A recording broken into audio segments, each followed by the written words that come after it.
Bretagne, je ne suis pas un shérif.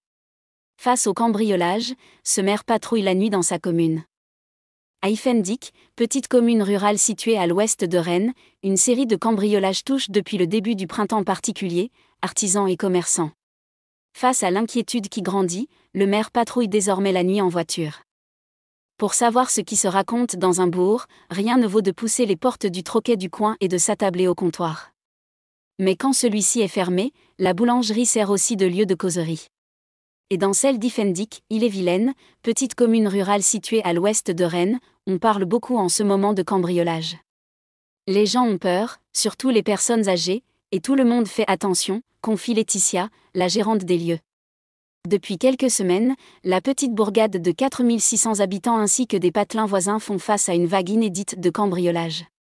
Je suis maire depuis 20 ans et il n'y en a jamais eu autant, assure Christophe Martins. Cela a commencé au début du printemps par des vols chez des particuliers en pleine journée. Ils ont carrément découpé la clôture de mon voisin pour lui voler son salon de jardin et son barbecue, confirme la fleuriste.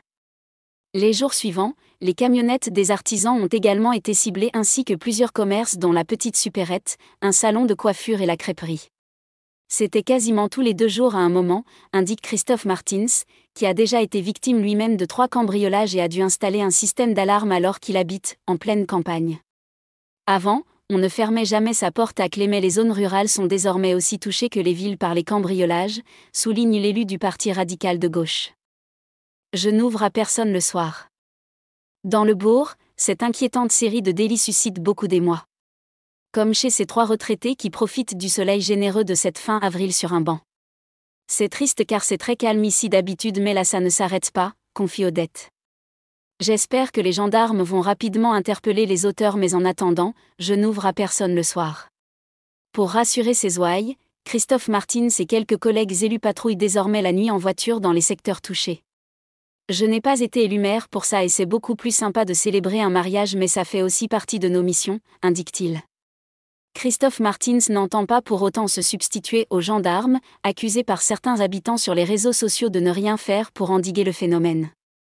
Je ne suis pas un shérif, ni un justicier et je ne vais pas arrêter les cambrioleurs, prévient l'élu. Je patrouille juste certaines nuits pour voir s'il n'y a pas des personnes qui rôdent ou pour relever les plaques de véhicules qui paraissent suspects. L'éclairage public rallumé la nuit. À l'entendre, son action n'a d'ailleurs rien d'exceptionnel.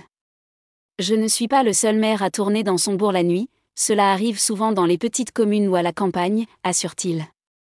Comme tant d'autres élus, Christophe Martins s'est également résolu à installer 4 caméras de vidéosurveillance dans sa commune. Pas que pour les cambriolages mais aussi pour les tags, les dépôts sauvages de déchets et toutes ces incivilités qui usent les habitants, détaille l'édile.